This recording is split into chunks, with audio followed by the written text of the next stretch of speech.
Jamila, welcome. Welcome. We're so happy to have you here. Now, there's an interesting photo that we want to share, which I love. I mean, who doesn't love that photo? Jamila, tell us about the girl with the rose. Believe it or not, this is my high school picture, and I'm not sure why it's like Valentine's Day themed, but this little girl, I did not know how expansive my life would become and be. And this little girl, who is still this woman that you see before you, is a daughter of an immigrant, single mom who raised me, and she didn't have much. And because of that, it really shaped what I thought about money, because when you don't have a lot, you have to learn how to manage it. And it's one thing. So I was born in Jamaica, but raised in Brooklyn. Yay, Brooklyn. Yes. Me too. And it's one thing, though, as immigrant, as someone who doesn't have a lot, is that you have to learn to save. And so saving was something that was instilled to me as a little girl. I had my first job at 14. I cleaned tables at a local high school.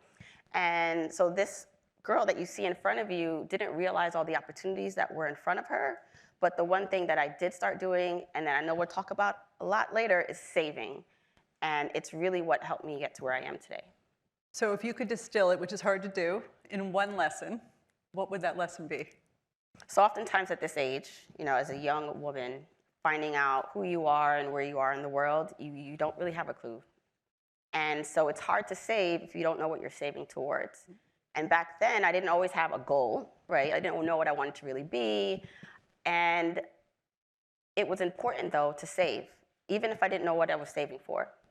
So if it's something that I would just distill or let you know, is that even if you don't have a goal right now, it does not matter. Because if you save, when the opportunity arises, and you don't know what opportunity can arise, you'll be prepared for it. And every little bit counts, too. I wish I knew her earlier in life.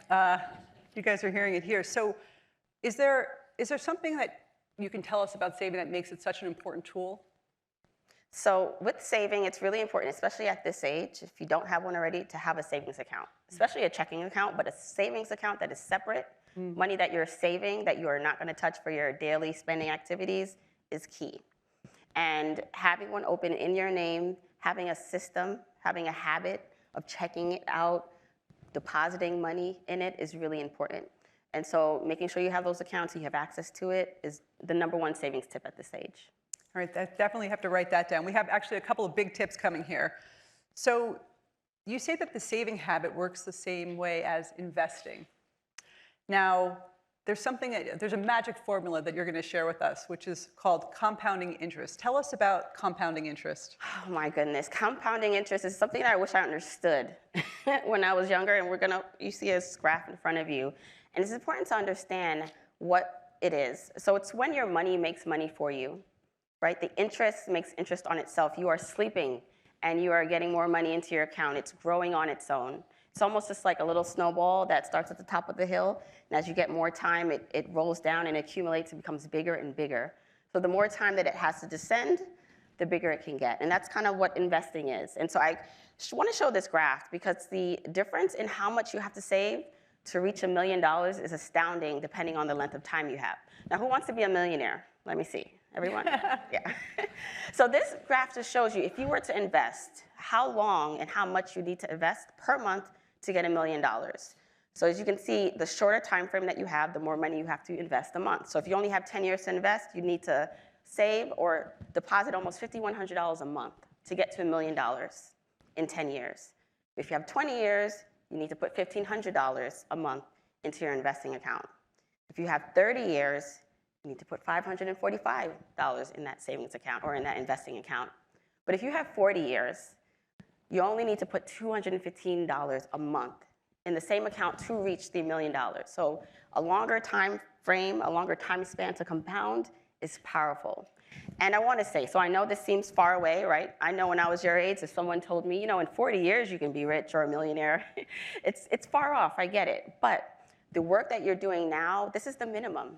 This is the least you'll have if you start today. You can have a lot more, a lot faster, because you're here in this room learning all this. So I just want to encourage you there on that. Again, I wish I knew you when I was 16. So investing sometimes sounds like something for later, or that you have to have a lot of money to invest. And I think the same thing with savings, right? You feel like you have to have money to have a savings mindset. But how can you develop an investing mindset, when you're 16 years old? It's never too early. So how can you do that? It's never too early, and being in this room is important because it shows you what is possible. And investing, while the amount of money I just showed you how much you need per month, it counts, but honestly, even if it's $5, it matters. I think I've heard either it was Berna or Marsha say, if you can handle a little or budget a little, you can budget a lot. And so a lot of times what's happening is you're in the training grounds for what your life will become. And if you can figure out and create a connection with just even $1 and how important that is and how it can change your life, when you're able to have more money, in which you will, you'll be better prepared to invest it. This is really incredible advice. I think this question of compounding interest is so exciting. And then creating these great habits when you're your age, I mean, that's really, I think, the key. And we're just so lucky that you came to the stage to talk to us about this.